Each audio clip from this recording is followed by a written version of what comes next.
Hello and welcome to the Intentional Brief, your weekly video update on the one big thing in cybersecurity news for middle market companies, their investors, and management teams.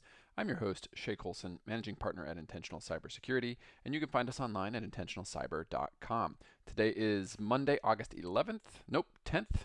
It's the 10th for sure. And like last week, the Strait of Hormuz is closed while negotiations continue.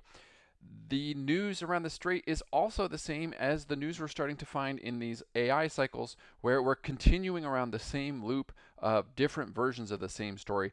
As you may recall, or if you missed the last two episodes, we've covered news that both OpenAI and Anthropic have seen their AI agents escape containment from their sandbox, gain public access to the public internet, and launch cyber attacks against unsuspecting targets who become essentially collateral damage on their training exercises.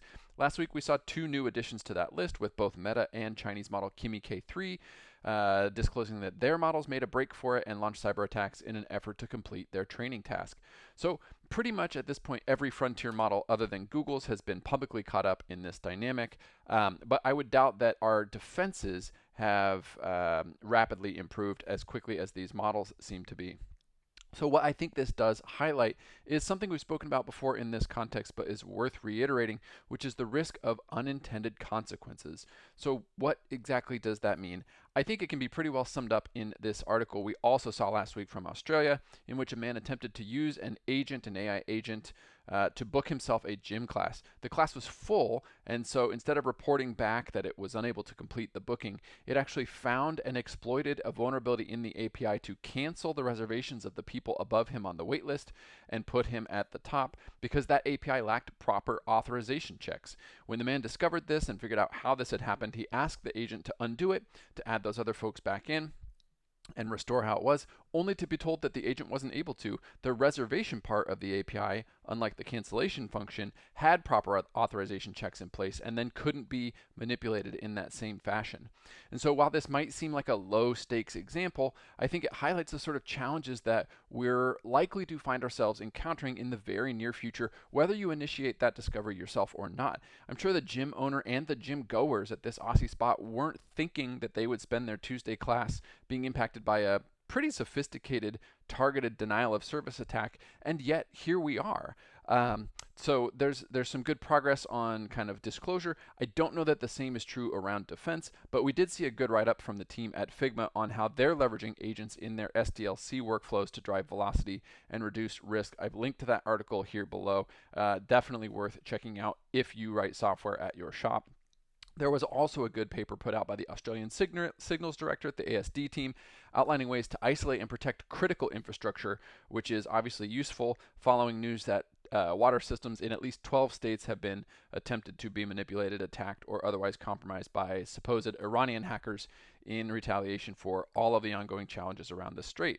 So again, I think the takeaway message for those of us on the defender side remains the same, which is get brilliant at the basics. Network segmentation, proper authentication and authorization, and robust agentic-driven testing in your SDLC will return a significant amount of risk reduction in this time of uncertainty. And while it might be tempting to add tools or technologies or frameworks or think that there's some kind of next-gen solution that will just solve this for you, I don't think we should look past the foundational elements until we're confident that they are both in place and serving us. From a fundraising perspective, we're back to the big numbers this week with more than $50 billion, 5-0 in newly committed capital, led by KKR, who raised $19.2 billion for its fifth global infrastructure fund. One imagines a lot of that will go to AI data center build-out, but we'll see. The Sequoia Capital, famed venture capital firm, raised $10 billion for their new growth equity fund.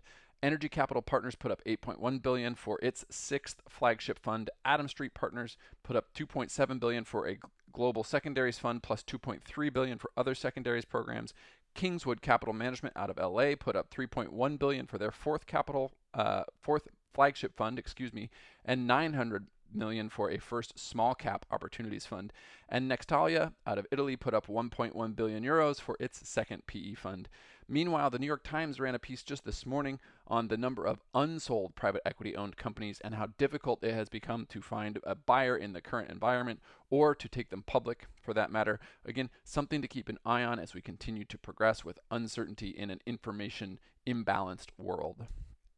A reminder, you can find links to all the articles we covered below. You can find back issues and written transcripts of these videos at intentionalcyber.com, and we will see you next week for another edition of the Intentional Brief.